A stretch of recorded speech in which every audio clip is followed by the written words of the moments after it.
প্রিয় দর্শক, আশা করি সকলে ভালো আছেন। আজকের যে ভিডিওটা, এটা একটি ইন্টারেস্টিং ভিডিও হতে যাচ্ছে। আপনারা ভালো করে যদি দেখেন তাহলে বক্স সম্বন্ধে আপনাদের যে ধারণাটি, একটি সঠিক ধারণা পাবেন আপনারা, আর আপনাদের আর ঠকাতে পারবে না। দেখুন, একটা নাট আমি এই বক্সের ভিতরে টাইট দিতে, হাত দিয়ে টাইট দিতে যে ভেঙে গেছে। মূলত পাটুয়াতলি থেকে যারা বক্স কিনেন বা ঢাকা স্টেডিয়াম মার্কেট থেকে যারা বক্স কিনেন কম প্রাইজের ভিতরে, তারা এই সব জিনিসগুলো দেখে নেবেন।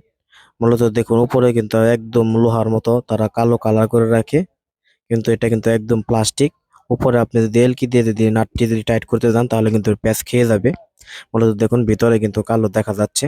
এটা একদম এমন ভাবে রং করে যাতে না বোঝার বোঝার কোনো উপায় নেই। দেখুন, আমি যে ম্যাগনেট এটা রাখতেছি, দেখুন এটা প্লাস্টিক হওয়ার কারণে এটা কিন্তু ধরতেছে না, কিন্তু একদম কিন্তু হুবহু কিন্তু এটা লোহার মতো দেখা যায়।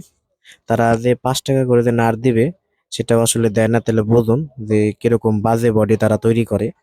মূলত বডি কেনার আগে আপনারা এইসব জিনিসগুলো দেখে কিনবেন। দেখুন, আরেকটা সাইডের নাট আমরা খুলে রেখেছি, এটাও সেম ক্যাটাগরির, একদম লোহার মতো দেখা যায়। দেখুন, হালকা একটু চাপ দিলে আপনার স্পট পড়ে যায়। এটা প্লাস্টিক, উপরে এটাও কিন্তু লোহার মতো দেখা যায়।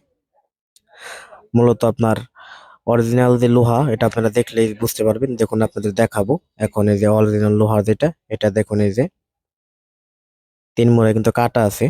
মূলত দেখুন, এটা কিন্তু অরিজিনাল লোহা।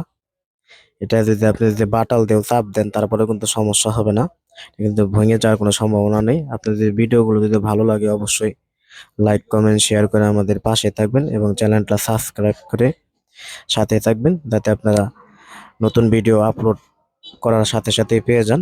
আর আপনারা যদি উপকৃত হন তাহলে লাইক, কমেন্ট, শেয়ার করবেন। ধন্যবাদ সকলকে।